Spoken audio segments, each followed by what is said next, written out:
ซึ่งว่ากิจกรรมข้างดังกล่าวนี้ท่านผู้ชมแมนได้จัดขึ้นในระหว่างวันที่9จนไปถึงวันที่14ธันวาคม2025นี้ก็คือจะได้จัดขึ้น6วันเต็มๆกันเลย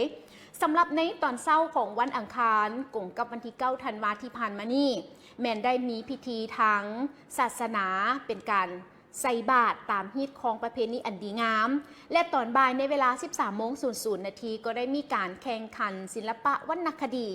ส่วนว่าวันพุธวันที่10ธันวาคม2025ในเวลา9 โมงเช้าหา17 โมงแลงแมนเป็นการแข่งขันกีฬาหมักเล่ก็คือต่อแล่เนาะแล้วก็วันพฤหัสวันที่11ธันวาคม2025ในเวลา9 โมงเช้าจนถึงเวลา17 โมงแลงแมนจะได้มีการแข่งขันกีฬาดึงเสือกส่วนว่าวันศุกร์เนาะท่านผู้ชมจะเป็นมื้ออื่นจะมีการแข่งขันเนาะก็คือนับตั้งแต่เวลา9 โมงเช้าถึงเวลา17 โมงแลงเป็นการแข่งขันกีฬากระต้อส่วนวันเสาร์วันที่13ธันวาคม2025ในเวลา9 โมงเช้าหาเวลา11:30จะเป็นการแข่งขันกีฬากระต้อเพิ่มเติมและในเวลา14 โมงจะเข้าสู่พิธีทั้งการจะมีหลายรายการที่แสดงให้เห็นถึงทั้งศิลปะวรรณคดีอยู่ภายในเมืองของเมืองเฟืองและพิเศษก็ยังจะมีการแสดงจากทั้งกล่องละครแห่งชาติและก็จะประกาศแจ้งผลมอบหับรางวัลการแข่งขันศิลปะวรรณคดีประกาศแจ้งผลการแข่งขันกีฬาสำหรับในวันที่14ธันวาคม2025ในเวลา19 โมงจนถึงเวลา23 โมงแลงจะมีการแสดงศิลปะวรรณคดีหลายรายการจากทั้งกองละครแห่งชาติซึ่งวันในนี้จะมีทั้งการแสดงละครแล้วก็มีหมอลำเลือง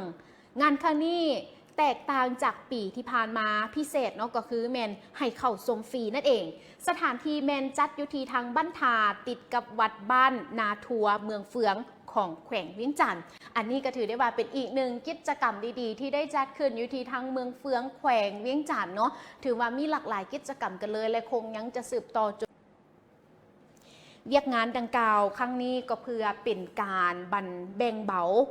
บรรเทาทุกข์และช่วยเหลือให้แก่พ่อแม่ประชาชนที่ได้รับผลกระทบจากอุทกภัยน้ำท่วมในระยะที่ผ่านมาซึ่งได้เฮ็ดให้หลายบ้านหลายครอบครัวอยู่ที่เมืองชนบุรีได้รับความเสียหายดังนั้นเมื่อบ่ดลที่ผ่านมาทางองค์การกาแดงแห่งชาติก็ได้ร่วมมือกับทางองค์การกาแดงแขวงสวรรณเขตลงสมทบกับทางคณะปกครองเมืองชนบุรีเพื่อลงมอบเครื่องช่วยเหลือให้แก่ประชาชนในจำนวน5บ้านก็คือบ้านกองปทุมวันบ้านทาคำเลื่อมบ้านดอนยาโนงบ้านเมืองโฮงและบ้านน้าจันใหญ่เพื่อเฮ็ดให้พ่อแม่ประชาชนมีกำลังใจและแสดงถึงความเป็นห่วงเป็นใยของพรรคและรัฐที่มีต่อประชาชนที่ได้รับผลกระทบตัวจริงนั่นเองโดยการเข้าร่วมครั้งนี้โดยเมนทานสุบินหลวงด้วงประธานคณะกรรมการปกครองเมืองทานสุริวงศ์ศรีวรวงศ์หัวหน้าองค์การกระแดงแขวงทานทินกรคำภักดีห้องหัวหน้าแผนกช่วยเหลือบรรเทาทุกข์องค์การกระแดงแห่งชาติพร้อมด้วยทีมงานภาคส่วนขันเมืองมีทั้งหัวหน้าห้องการแรงงานและสวัสดิการสังคมเมืองห้องว่าการปกครองเมืองคณะพักหากฐานตาแสงอำนาจการปกครองและครอบครัวเป้าหมายพร้อมกับภาคส่วนที่เกี่ยวข้องเข้าร่วมนั่นเองสำหรับเครื่องที่ได้นำมามอบในครั้งนี้ก็ประกอบมีจำนวนทั้งหมด218สุดมูลค่าแมน125 ล้าน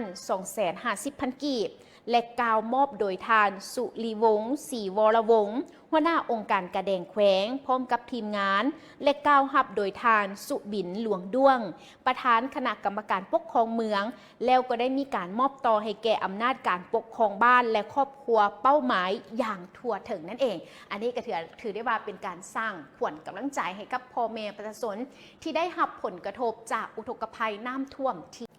สำหรับงานบุญประเพณีในครั้งนี้จะเป็นบุญประเพณีข้าวเปลือกประจำปีที่ติดพันกับงานบุญทอดถวายพระป่าสามัคคีของพ่อแม่ประชาชน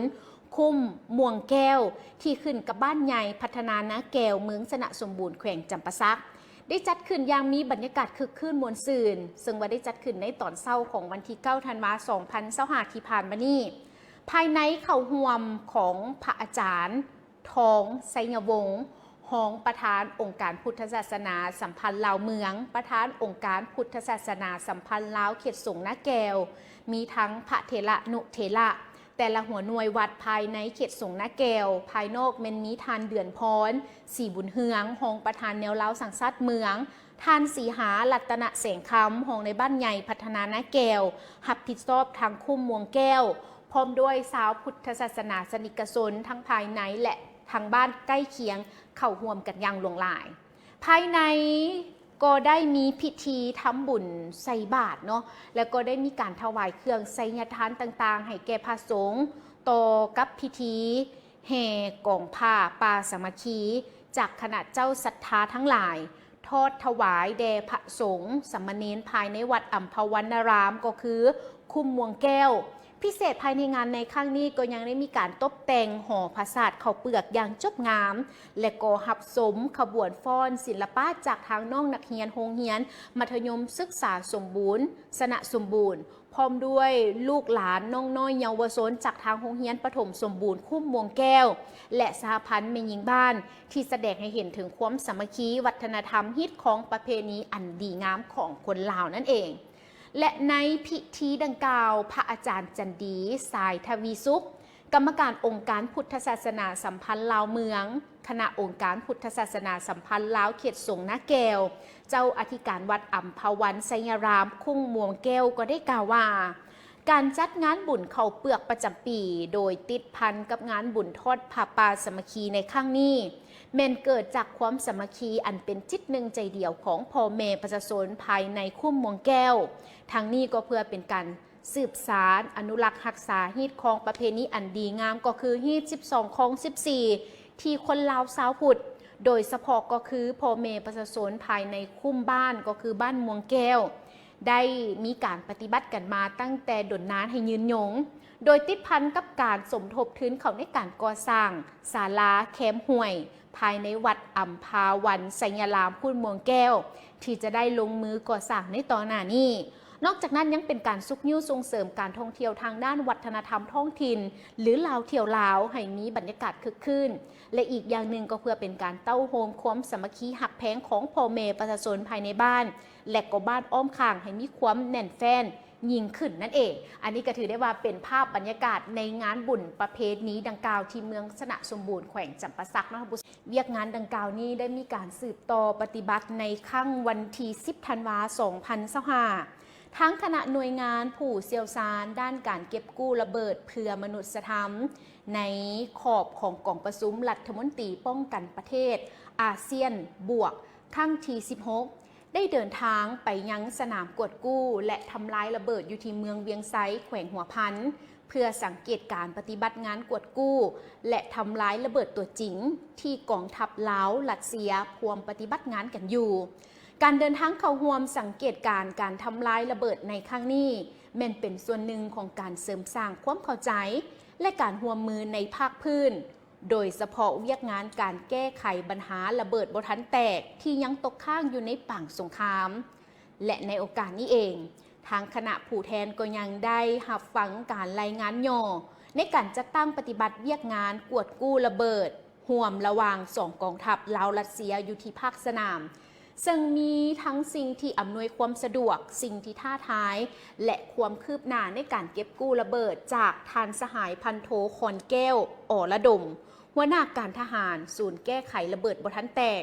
และฝึกอบรมบรรเทาภัยพิบัติของกองทัพประชาชนลาวซึ่งได้ให้ข้อมูลที่สำคัญเกี่ยวกับเทคนิคขั้นตอนและความปลอดภัยในการดำเนินงานหลังจากนั้นก็ได้มีการจำลองเหตุการณ์ในการดำรงชีวิตของพ่อแม่ประชาชนที่ดำรงชีวิตอยู่ในพื้นที่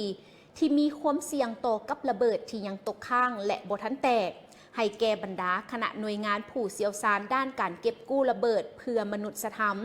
ในขอบกองประชุมรัฐมนตรีป้องกันประเทศอาเซียนบวกครั้งที่16ได้หับสมไปพร้อมๆกัน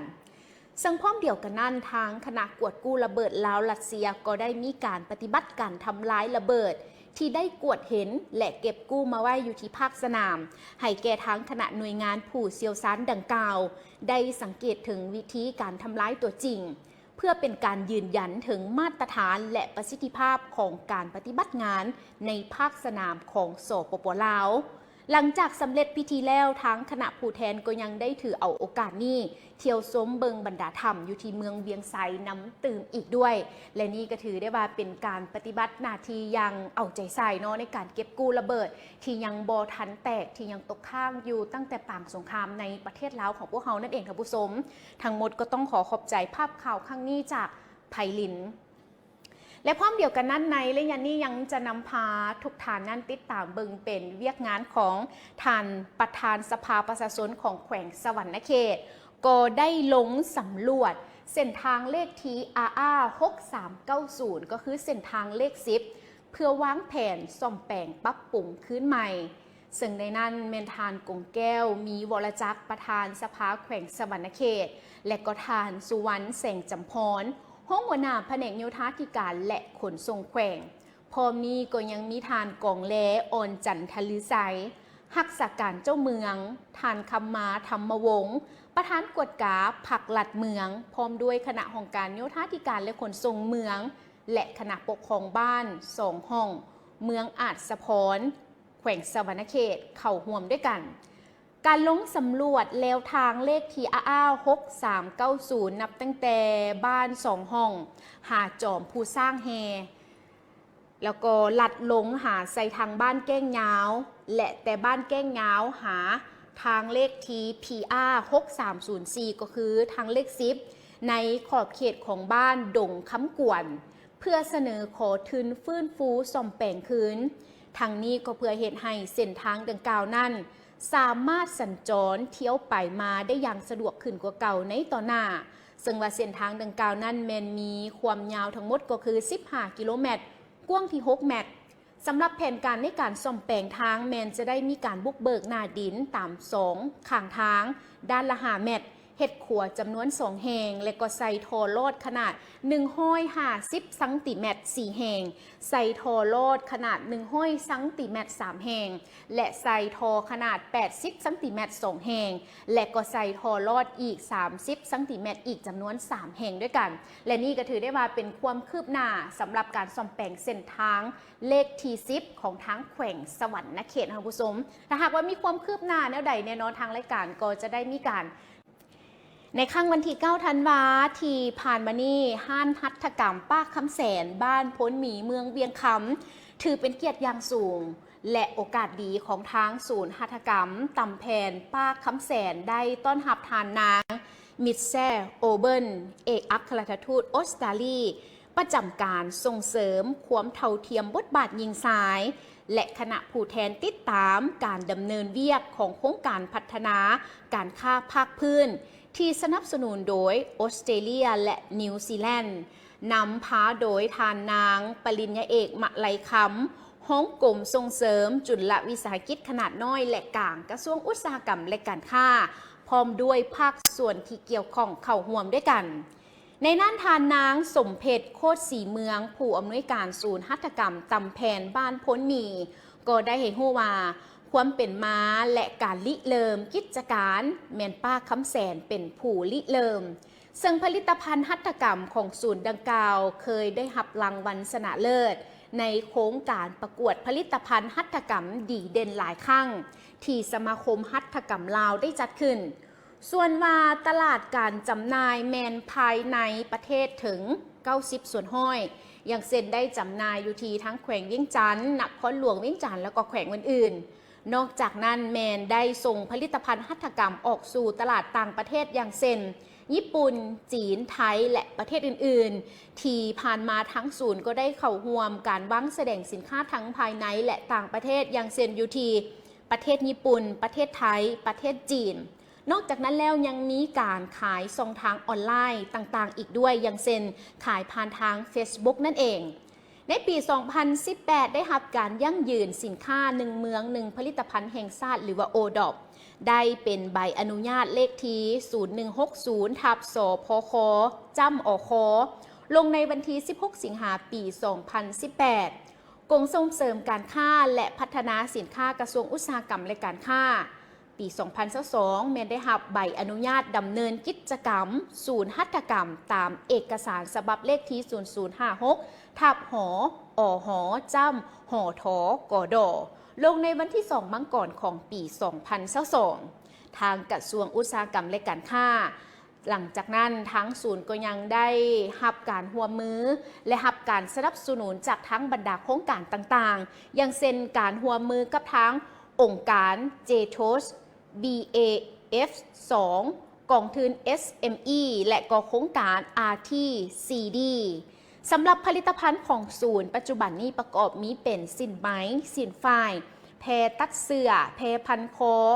แพรปูโตะแพรขิดลายลาวและก็เครื่องจักสานทีผลิตจากหวายและก็ไม่ปองและผลิตภัณฑ์ของฝากของต้อนสำหรับนักท่องเที่ยวซึ่งหมูลไส้วัตถุดิบอิงตามท่าแห้งของท้องถิ่นนั่นเองการเข้าเยี่ยมยามของทั้งคณะทูตในครั้งนี้ได้เป็นการแสดงถึงการใส่ใจของทั้งรัฐบาลออสเตรเลียและนิวซีแลนด์ต่อการส่งเสริมอาชีพและการพัฒนาทักษะของแม่หญิงชนบทเพื่อสร้างรายได้และยกระดับชีวิตการเป็นอยู่ของส่วนตัวและครอบครัวก็คือยกระดับความรู้ความสามารถของเอื้อยน้องแม่หญิงลาวเว้ารวมเว้าเฉพาะก็คือเอื้อยน้องแม่หญิงที่ขาดโอกาสอยู่ที่ทั้งแขวงเวียงจันทน์ให้ได้มีโอกาสพัฒนาตนเองเพื่อครอบครัวและเพื่อประเทศชาติน้ำเติมอีกด้วยอันนี้ก็ถือได้ว่าเป็นอีกหนึ่งความภาคภูมิใจเนาะที่ทั้งฮั่นหรือว่าศูนย์หัตถกรรมตำแพป้าคำแสนได้มีการต้อนรับทานเอกอัครราชทูตออสเตรเลียนั่นเองคันในเวียกงานการเงินของรัฐให้มีประสิทธิภาพนั่นเองสำหรับภาพบรรยากาศที่ทุกท่านได้ติดตามชมอยู่ในขณะนี้เป็นงานที่ได้จัดขึ้นในวันที่10 ธันวาคม 2025 ที่ผ่านมาอยู่ที่ภัตตาคารเซ็นทรัลพิลานนครหลวงเวียงจันทน์ได้มีเป็นพิธีประกาศเปิดตัวธนาคารพัฒนาชนบทหรือทพบอย่างเป็นทางการโดยให้เกียรติเข้าร่วมของทานเฉลิมไซกรมสิทธิ์รองนายกรัฐมนตรีหัวหน้าคณะปฏิรูปทานสันติภาพพรหมวิหารรัฐมนตรีกระทรวงการเงินทานนางบุญค่ำวรจิตผู้ว่าการธนาคารแห่งสปป.ลาวนอกนั้นก็ยังมีธนาคารแล้วก็มีทั้งคณะสภาบริหารคณะอำนวยการพนักงานลูกค้าครูห่วมพัฒนาและภาคส่วนที่เกี่ยวข้องเข้าร่วมด้วยกันในพิธีการดังกล่าวทานสุภักทินไสพรผู้อำนวยการธนาคารพัฒนาชนบทหรือทพบก็ได้รายงานว่าการหันเป็นธนาคารทพบแมนการหันเปลี่ยนจากธนาคารเฉพาะกิจไปเป็นธนาคารธุรกิจเฉพาะเพื่อเป็นการรักษาธนาคารซึ่งเป็นสถาบันการเงินของรัฐที่มีบทบาทปฏิบัติแนวทางนโยบายของภาครัฐในการพัฒนาชนบทแก้ไขความทุกข์ยากอย่างมีประสิทธิผลและมีความยืนยงตามกลไกไหลเลียงเศรษฐกิจโดยมีการปรับปรุงเปลี่ยนสื่อธนาคารที่ตั้งและบทบาทบรรดาระเบียบการนิติกรรมคุ้มครองกงจักการจัดตั้งบุคลากรปรับปรุงฐานะการเงินกลไกและรูปแบบการเคลื่อนไหวธุรกิจให้มีความหลากหลายมีความคล่องโตและสามารถกุ้มตนเองโดยตั้งเป้าหมายก็คือทางธนาคารพัฒนาชนบทหรือว่าทพบก็คือด้านวิสัยทัศน์หรือว่าวิชั่นสร้างธนาคารพัฒนาชนบทหรือทพบให้เป็นธนาคารแถวหน้าที่ให้การบริการทางด้านการเงินสนับสนุนการพัฒนาชนบทแบบทั่วถึงซึ่งเป็นรากฐานในระบบเศรษฐกิจของประเทศให้มีความยืนยงด้านภารกิจแมนการพัฒนาผลิตภัณฑ์และการบริการการเงินแบบครบวงจรและทันสมัยเพื่อให้สามารถแข่งขันและเติบโตอย่างยืนยงพัฒนาความสามารถขององค์กรและบุคลากรให้มีประสิทธิภาพการดำเนินงานด้วยระบบเทคโนโลยีที่ทันสมัยและพัฒนาโครงสร้างพื้นฐานระบบเทคโนโลยีข้อมูลข่าวสารฐานข้อมูลและนวัตกรรมต่างๆเพื่อพัฒนาผลิตภัณฑ์ทางการเงินทางอิเล็กทรอนิกส์ออกสู่สังคมปรับเปลี่ยนวัฒนธรรมของทางธนาคารพัฒนาชนบทหรือทพบสร้างรูปแบบการดำเนินเวียกงานอย่างมีประสิทธิภาพและประดิษฐ์สร้างมีโครงสร้างเป้าหมายตัวชี้วัดขององค์กรและบุคคลปรับปรุงและเพิ่มผลตอบแทนให้แก่พนักงานให้ท ทัวระบบเป็นแต่ละปี โดยถือเอาผลของการดำเนินธุรกิจแต่ละปีเป็นตัวชี้วัดสร้างและพัฒนาระบบการบริหารแหล่งทุนให้เพียงพอสามารถระดมทุนด้วยการหับฝากเงินจากสังคมและระดมจากแหล่งทุนอื่นได้ด้วยต้นทุนที่ต่ำสร้างหลักการในการคุ้มครองบริหารธุรกิจที่ดีมีความรับผิดชอบต่อสังคมและสิ่งแวดล้อมเพื่อความมั่นคงและยืนยงปล่อยสินเชื่อดอกเบี้ยต่ำส่งเสริมการผลิตสินค้าและการบริการเพื่อพัฒนาชนบทแก้ไขความทุกข์ยากเป็นต้นต่อและก็ได้มีการเคลื่อนไหวธุรกรรมซื้อเงินตราต่างประเทศในขอบเขตที่ทางธนาคารหรือว่าทหล.อนุญาตให้และกำหนดให้สร้างเงื่อนไขสะดวกกระทัดรัดมีมาตรฐานขั้นตอนแบบมืออาชีพสร้างผลิตภัณฑ์และการบริการที่หลากหลายหันเป็นทันสมัยทางด้านการดำเนินงานเสื่อมโยงระบบเข้ากับระบบธนาคารภาคพื้นและสากลนั่นเองซึ่งมาอยู่ในพิธีการดังกล่าวนั้นในโอกาสนี้ทานสุริวัฒน์สุวรรณจุ่มคำของรัฐมนตรีกระทรวงการเงินประธานสภาบริหารของทางธนาคารพัฒนาชนบทหรือทพบและทานสุริศักดิ์ธรรมนุวงศ์ของผู้ว่าการของทางธนาคารแห่งสปป.ลาวหรือว่าทหล.ของประธานบริหารต่างหน้าก็ได้มีการพัดเปลี่ยนกันมีคำเห็นโดยรวมได้มีการตีราคาสูงต่อการเคลื่อนไหวของทางธนาคารสำหรับการหันเป็นธนาคารของทพบ.เป็นธนาคารธุรกิจเฉพาะที่ให้บริการสนองสินเชื่อบริการการหับฝากเงินและผลิตภัณฑ์ของธนาคารอื่นๆให้แก่การพัฒนาและสุดยู่ผลิตภัณฑ์สินค้าในชนบทต้องเอาใจใส่ส่งเสริมการพัฒนาเศรษฐกิจในชนบทให้เติบใหญ่อย่างมีคุณภาพให้บริการทางด้านการเงินและสนองแรงทุนให้แก่การผลิตและการค้าของประชาชนในการพัฒนาชนบทและแก้ไขความทุกข์ยากช่วยยกระดับคุณภาพชีวิตการเป็นอยู่ของประชาชนให้ดีขึ้นฝึกอบรมให้มีความรู้ในการนำใช้เงินกู้เทคนิคการปลูกการเลี้ยงให้ไปตามความต้องการและเงื่อนไขของตลาดพร้อมทั้งสร้างให้เป็นต้องโซ่การผลิตการจำหน่ายจราจรแลกเปลี่ยนสินค้าให้กลมเกลียวและเพื่อรับประกันความยืนยงพร้อมนั้นก็ต้องรักษาความมั่นคงและความปลอดภัยในการเคลื่อนไหวเวียกงานของตนตามระเบียบเวียกงานและก็ตามระเบียบการภายในที่สภาบริหารหับห้องในแต่ละระยะมีจรรยาบรรณและความโปร่งใสในการเคลื่อนไหวตามที่ตั้งและภาระบทบาทของตนและต้องรับประกันการบริการแหล่งทุนและทรัพย์สินที่ทั้งรัฐบาลองค์การจัดตั้งต่างๆบุคคลนิติบุคคลทั้งภายในและต่างประเทศประกอบให้หรือให้การสนับสนุนรวมทั้งแหล่งทุนเงินฝากที่ระดมจากสังคมให้ถึงเป้าหมายมีประสิทธิผลบรรลุตามระดับคาดหมายอย่างยืนยนนั่นเองและนี่ก็ถือได้ว่าเป็นอีกหนึ่งเวียกงานที่สำคัญที่เพิ่นก็ได้มีซึ่งในนี้ทั้งรัฐบาลญี่ปุ่นได้ประกอบส่วนช่วยเหลือทางด้านพาหนะและอุปกรณ์ให้แก่ทั้งคณะกรรมการคุ้มครองแห่งชาติเพื่อแก้ไขปัญหาระเบิดบ่ทันแตกที่ตกค้างอยู่สปป.ลาวก็คือคสกลและโครงการเก็บกู้ระเบิดแห่งชาติหรือคกลโดยผ่านทางองค์การข้าวเอเจนต์แนไซเพื่อเพิ่มประสิทธิภาพในการปฏิบัติงานอยู่ในบรรดาโครงการเก็บกู้ระเบิดแห่งชาติของแขวงที่ได้รับการสนับสนุนจากทั้งรัฐบาลญี่ปุ่นรวมทั้งห้องการของคณะกรรมการคุ้มครองแห่งชาติเพื่อแก้ไขปัญหาระเบิดบ่ทันแตกที่ตกค้างอยู่ในสปป.ลาวและห้องการใหญ่โครงการเก็บกู้ระเบิดแห่งชาตินั่นเองสำหรับการช่วยเหลือในครั้งนี้จะช่วยเพิ่มประสิทธิภาพให้แก่การปฏิบัติเวียกงานโดยรวมของทั้งคณะกรรมการคุ้มครองแห่งชาติเพื่อแก้ไขปัญหาระเบิดบ่ทันแตกที่ตกค้างอยู่ในสปป.ลาวและโครงการเก็บกู้ระเบิดแห่งชาติโดยเฉพาะเป็นการนำไส้พาหนะใหม่เพื่อเปลี่ยนแทนพาหนะเก่าที่นำไส้มาหลายปีจนมีสภาพที่เก่าแก่และบ่คุ้มค่าที่จะซ่อมแปลงอีกต่อไปสำหรับการช่วยเหลือจากทางรัฐบาลญี่ปุ่นในครั้งนี้รวมมีรถใหญ่จำนวน52คันและรถจักรจำนวน4คันเครื่องกวดระเบิดจำนวน123เครื่องอุปกรณ์ไอทีอย่างเช่นคอมพิวเตอร์และแท็บเล็ตจำนวน50เครื่องรวมมูลค่าทั้งหมดแมน40ล้านเยนหรือประมาณ 3.7 ล้านดอลลาร์สหรัฐนั่นเอง ในพิธีมอบรับการช่วยเหลือดังกล่าวแม่นได้จัดขึ้นในวันที่ 11 ธันวาคม 2025 นี้จัดอยู่ที่ห้องการใหญ่โครงการเก็บกู้ระเบิดแห่งชาติโดยมีทานนางแก้วจันทวิไสรองรัฐมนตรีกระทรวงแรงงานและสวัสดิการสังคมทานโคอิซุมิสุโตมุเอกอัครราชทูตญี่ปุ่นประจำสปป.ลาวพร้อมด้วยบรรดาผู้ต่างหน้าจากทางกระทรวงแรงงานและสวัสดิการสังคมกระทรวงการต่างประเทศห้องการคณะกรรมการคุ้มครองแห่งชาติเพื่อแก้ไขระเบิดบ่ทันแตกที่ยังตกค้างอยู่ในสปป.ลาวและห้องการใหญ่โครงการเก็บกู้ระเบิดแห่งชาติและสถานทูตญี่ปุ่นประจำสปป.ลาวเข้าร่วมด้วยกัน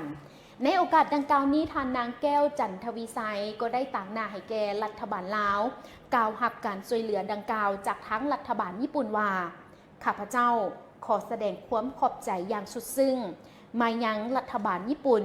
ที่สืบต่อให้การช่วยเหลือแก่ทางคณะกรรมการคุ้มครองแห่งชาติเพื่อแก้ไขปัญหาระเบิดบ่ทันแตกที่ตกค้างอยู่ในสปป.ลาวและโครงการเก็บกู้ระเบิดแห่งชาติการช่วยเหลือในครั้งนี้เป็นการประกอบส่วนโดยกงและสำคัญเขาในการแก้ไขปัญหาระเบิดบ่ทันแตกก็คือการพัฒนาเศรษฐกิจสังคมและลดผ่อนความทุกข์ยากอยู่ในสปป.ลาวพร้อมเดียวกันนี้การช่วยเหลือดังกล่าวแม่นยังประกอบส่วนโดยกงให้แก่การบรรลุเป้าหมายการพัฒนาแบบยืนยงเป้าหมาย T18 หรือ SDG 18ว่าด้วยชีวิตที่ปลอดภัยจากระเบิดบ่ทันแตกเพื่อรับประกันความปลอดภัยให้แก่ประชาชนลาวบรรดาเผ่าที่อาศัยอยู่ในพื้นที่ที่มีระเบิดบ่ทันแตกตกค้างให้สามารถดำรงชีวิตและทำมาหากินได้อย่างปลอดภัยซึ่งทั้งรัฐบาลญี่ปุ่นเป็นผู้ให้ทุนที่ให้การช่วยเหลือทางด้านมนุษยธรรมแก้ไขการแก้ไขปัญหาระเบิดบ่ทันแตกที่ยังตกค้างอยู่ในสปป.ลาวอย่างหลวงหลายนับตั้งแต่ปี 1996 เป็นต้นมาและยังสืบต่อให้การช่วยเหลืออย่างต่อเนื่องจนมาฮอดปัจจุบันการช่วยเหลือในครั้งนี้สะท้อนให้เห็นถึงสายพัวพันอันแน่นแฟ้นและยาวนานของสองชาติลาวญี่ปุ่นและแสดงถึงความมุ่งมั่นของทั้งรัฐบาลญี่ปุ่นในการประกอบส่วนต่อความพยายามทางด้านการแก้ไขปัญหาระเบิดบ่ทันแตกที่ยังตกค้างอยู่ในสปป.ลาวให้บรรลุตามเป้าหมายที่วางไว้นั่นเองและนี่ก็ถือได้ว่าเป็นคำกล่าวอยู่ในพิธีมอบหากเอ่ยถึงเขื่อนไฟฟ้าในอดีตหลายคนอาจคิดถึงเขื่อนไฟฟ้าน้ำงืมเป็นอันดับทำอิฐพอเป็นสิ่งก่อสร้างที่มีขนาดใหญ่มีความสำคัญและมีชื่อเสียงของสปป.ลาวประวัติของสายน้ำงืมเป็นสาขาของแม่น้ำของมีต้นกำเนิดที่บ้านยอดงืมเมืองแปกแขวงเสียงขวางมีความยาว354 กิโลเมตรไหลผ่านแขวงไซสมบูรณ์และแขวงเวียงจันทน์แล้วไหลปองใส่แม่น้ำของที่จุดเมืองปากงืมนครหลวงเวียงจันทน์น้ำงืมเป็นสายน้ำที่มีท่าแหงในการก่อสร้างโครงการเขื่อนไฟฟ้าที่มีกำลังติดตั้งล้มกันสูงถึง 1,600 เมกะวัตต์ฮอดปัจจุบันมีโครงการเขื่อนไฟฟ้าที่ก่อสร้างตามสายน้ำงืมทั้งหมด 5 โครงการเริ่มจากเขื่อนไฟฟ้าน้ำงืม1ที่เป็นโครงการเขื่อนไฟฟ้าพลังงานน้ำแห่งทำอิฐของสายน้ำงืมไล่เลี้ยงขึ้นจนไปถึงเขื่อนไฟฟ้าน้ำงืม5ซึ่งอยู่แขวงเสียงขวางเขื่อนไฟฟ้าน้ำงืม1ตั้งอยู่เมืองแก้วอุดมแขวงเวียงจันทน์เป็นโครงการเขื่อนไฟฟ้าขนาดใหญ่แห่งทำอิฐของสปป.ลาวในเวลาสำเร็จการก่อสร้างภายหลังสำเร็จการก่อสร้างระยะที่1แล้วโครงการเขื่อนไฟฟ้าน้ำงืม1ก็ได้มีการก่อสร้างเพิ่มกำลังติดตั้งเป็นแต่ละระยะซึ่งประกอบด้วยการก่อสร้างระยะที่1ระหว่างปี 1968 หาปี 1971 ก่อสร้างสิ่งสำคัญประกอบด้วยเขื่อนเบตงหับน้ำหนักเฮือนจักรและติดตั้งเครื่องผลิตไฟฟ้า2หน่วยคือจักรเบอร์1และจักรเบอร์2ซึ่งแต่ละหน่วยมีกำลังติดตั้ง15เมกะวัตต์รวมกำลังติดตั้ง30เมกะวัตต์การก่อสร้างระยะที่2ระหว่างปี 1976 หาปี 1978 สิ่งสำคัญในการก่อสร้างระยะที่2นี้ประกอบด้วยติดตั้งประตูน้ำล้นท่อส่งน้ำและเครื่องผลิตไฟฟ้าตื่มอีก2หน่วยคือจักรเบอร์3และจักรเบอร์4ซึ่งแต่ละหน่วยมีกำลังติดตั้ง40เมกะวัตต์รวมเป็น80เมกะวัตต์การก่อสร้างระยะที่3ระหว่างปี 1983 หาปี 1984 โดยก่อสร้างและติดตั้งเครื่องผลิตไฟฟ้าเพิ่มเติมอีก1หน่วยที่มีกำลังติดตั้ง40เมกะวัตต์ ตกมาฮอดปี 1985 นี้เขื่อนไฟฟ้าน้ำงืม1มีกำลังติดตั้งรวม 150 เมกะวัตต์ ในระหว่างปี 2003 หาปี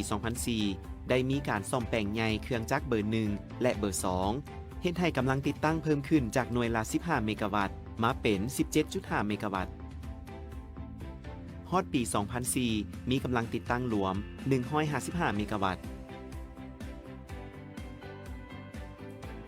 นอกจากจะเพิ่มกำลังติดตั้งการผลิตแล้ว ยังมีการเพิ่มพลังงานด้วยการก่อสร้างโครงการผันน้ำ2เข้าหาอ่างน้ำงืม1ในปี 1996 และเมื่อโครงการเขื่อนไฟฟ้าน้ำเลิกสร้างสำเร็จในปี 2000 น้ำที่ไหลออกจากท้ายเฮือนจักรของเขื่อนไฟฟ้าน้ำเลิกได้ไหลเข้าสู่อ่างเก็บน้ำของเขื่อนไฟฟ้าน้ำงืม1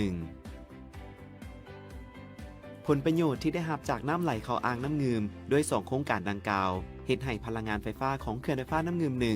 เพิ่มขึ้นจาก 865 กิกะวัตต์โมงต่อปี มาเป็น 1,025 กิกะวัตต์โมงต่อปี เมื่อเห็นได้ท่าแหงศักยภาพของโครงการเขื่อนไฟฟ้าน้ำงืม1จึงได้มีการก่อสร้างภาคขยายจากเบอร์ 7 เบอร์ 8 ในระหว่างปี 2015 หาปี 2018 โครงการดังกล่าวนี้ได้ก่อสร้างเฮือนจักรหลังใหม่แยกออกจากเฮือนจักรเดิม ติดตั้งเครื่องผลิตไฟฟ้าจำนวน 2 หน่วย มีกำลังติดตั้งหน่วยละ 40 เมกะวัตต์รวมกำลังติดตั้ง 80 เมกะวัตต์ ระหว่างปี 2017 หาปี 2022 ได้ก่อสร้างและสำเร็จโครงการภาคขยายจากเบอร์ 6 ที่มีกำลังติดตั้ง 40 เมกะวัตต์ ฮอดปัจจุบันโครงการเขื่อนไฟฟ้าน้ำงืม1มีกำลังติดตั้งรวม 275 เมกะวัตต์ สามารถผลิตพลังงานไฟฟ้าได้ 1,040 กิกะวัตต์โมงต่อปี ข้อมูลทั่วไปของโครงการเขื่อนไฟฟ้าน้ำงืม1